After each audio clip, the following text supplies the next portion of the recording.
Hey, one of the things that I've been able to do lately with the kids on Wednesday nights is talk about stories.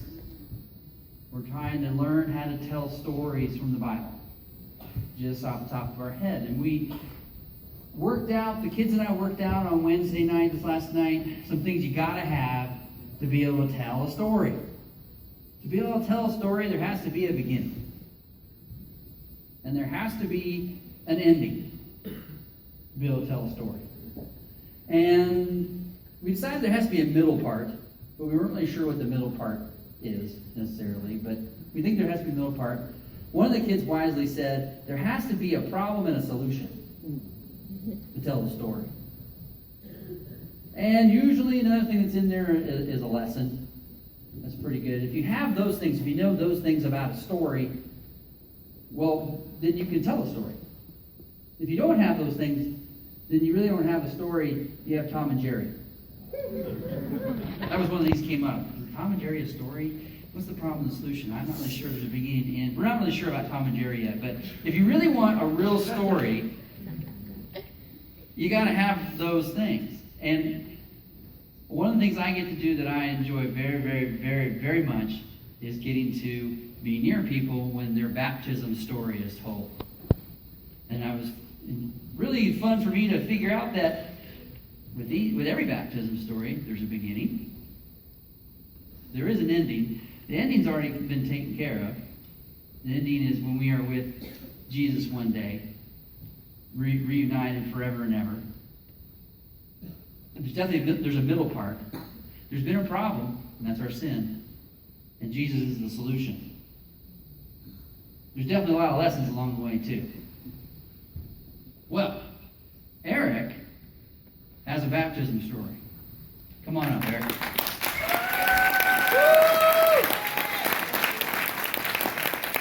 Oh, you know what, Nate? I said I didn't want that mic, that hand mic, and now I totally changed my mind on you. So this is important. It's important enough to run all the way down here and run up the whole show for this. Yeah, because Eric has a bit of his story that he'd like to tell. So he gets to use this mic for that. Thank you very much. Apologize.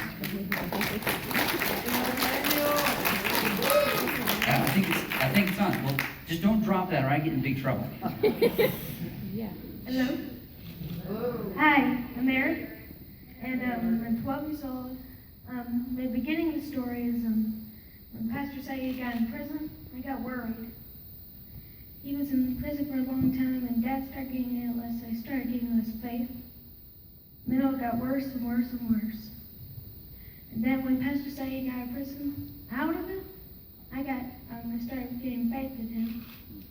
But when Dad died, I trusted him no matter what.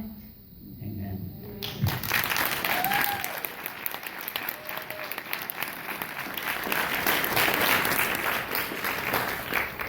Incredible middle part that's still going on. I asked him what's going to be the middle part of your story after this, and Eric said that he would love to teach people the truths that are in the Bible. He knows a lot of them, by the way. He's very good at that. If you don't know who Pastor Saeed is, he was an American pastor in prison in Iran, and it was a scary thing for us to pray for him. Like, if you have faith in Jesus, that's what can happen to you? That's what Eric was thinking. We talked about this a lot. Too much, maybe. But, so you can imagine all of our relief when Pastor Saeed was released from prison not too long ago. And now that John has been healed in heaven, there's even more faith. Talk about faith already being grown and put to practice. Eric wants you all to know that he's here because he wants his life to be for God, and it wants to be about him. That he has trusted. His story began sometime around when he was 9. Look at all the faith strengthening and challenging that's happened. Do you want him to be the boss of your life? Yes, sir. Well, because of that, we get to baptize you today. In the name of the Father, the Son, and the Holy Spirit. Buried with him and raised to eternal life.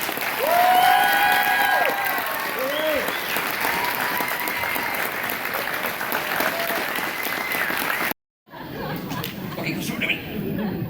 Yeah, we'll stand up here first. That way they can see him. Say hi to your peeps over there.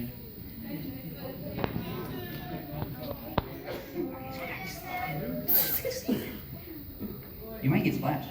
Don't actually get splashed. Okay, go sit back down there. Sit. Good, that's there. Okay. Well, if you didn't know Jason yet, this is Jason.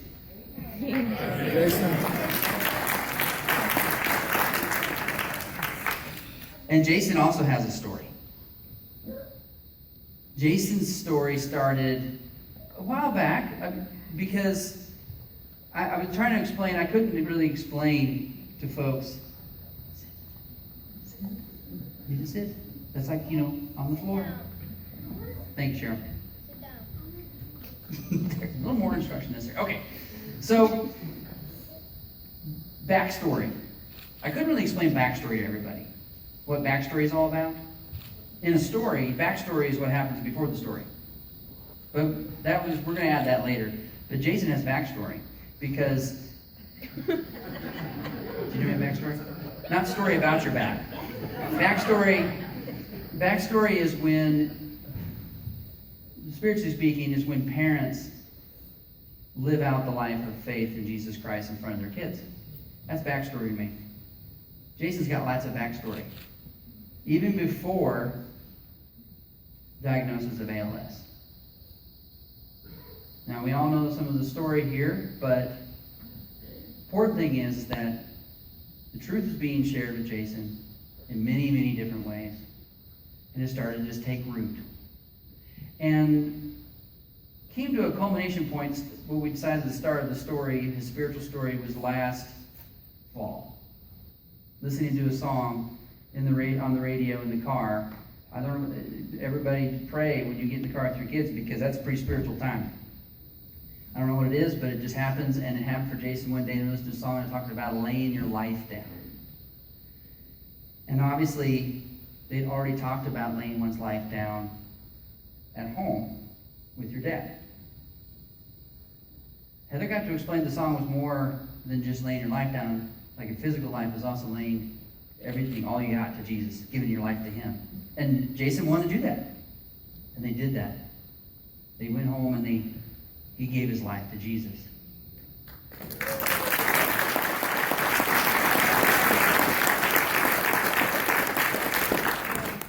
So now we've had some time since then, and I don't know when the Minions movie came out, but I think that was an important part. I don't know if you didn't see his Minions swim trunks, then you need to check them out later. Because if you know anything about a Minion, all they want to do is just be bossed around by somebody. Now, the Minions want to be bossed around by the baddest, meanest guy on the block. But that's not the kind of Minion that Jason wants to be now. Jason wants to be God's servant.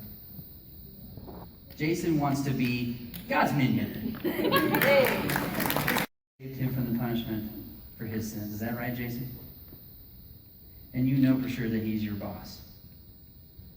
Well, because of that, we get to baptize you today. In the name of the Father, the Son, and the Holy Spirit, buried with him, and raised to eternal life.